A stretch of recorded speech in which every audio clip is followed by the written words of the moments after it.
Hello students, let us discuss strain and anomalous behavior of carbon. Okay, strain means what? Nothing but change. Anomalous means having some different behavior. That is what for the carbon.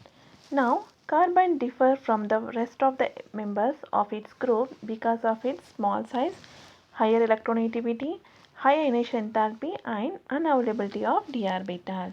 So same thing, these points again we discuss in the what introduction to the p black elements, isn't it? Okay, so as you know very well, this is the first group, first element in the group. So as you know very well, first element means it's having the what small size. So once the small size means we have the higher electronegativity, high initial enthalpy, and it belongs to what second period. Once we have the second period means what d orbital availability is not there. So because of these reasons, it is going to differ from the what rest of the members of same group. Carbon can accommodate 4 pairs of electrons because it has only s and p orbitals for bonding. So here already we discussed carbon valence shell 2s to 2p2. Okay, valence shell electronic configuration. So once 2s to 2p means what here? Availability of orbital, how many are there? We have only 4 orbitals.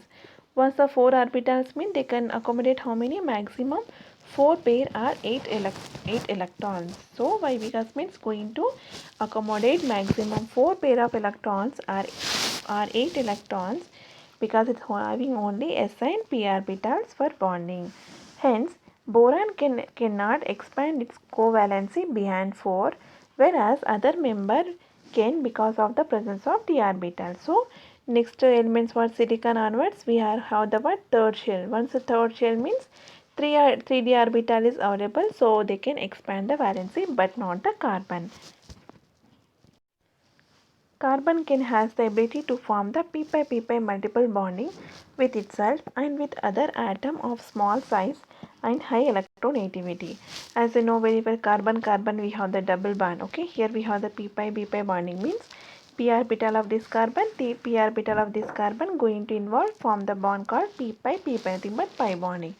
Again you know very well triple bond. Here also we have the p-pi means p orbitals involved in the bonding for the formation of pi bond.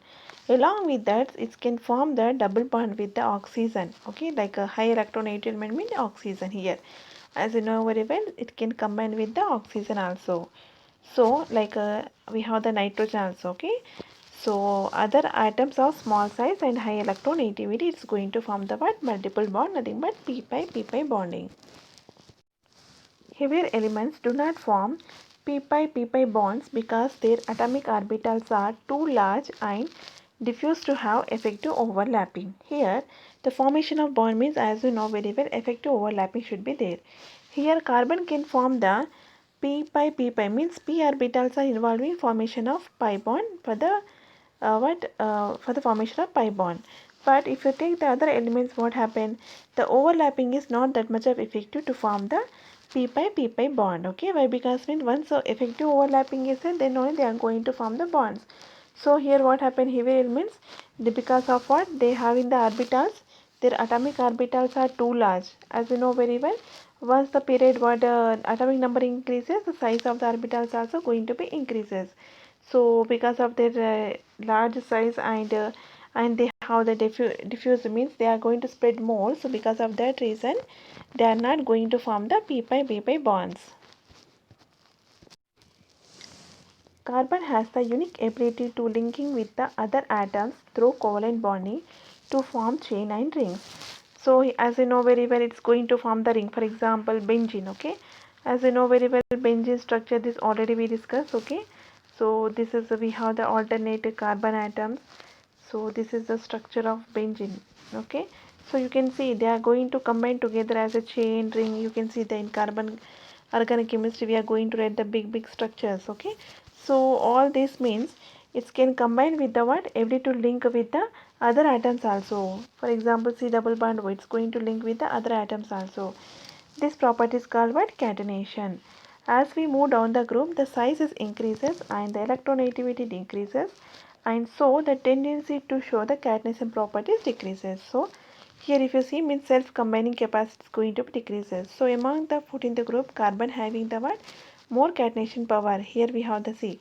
They are going to show with the two symbols, okay, means having the word more catenation capacity than silicon, germanium and tin, okay. Lead does not show the catenation property. Carbon shows allotrope forms because of the property of catenation and pi p pi bonding, okay. As you know very well, allotropes of carbon is what we have diamond and graphite.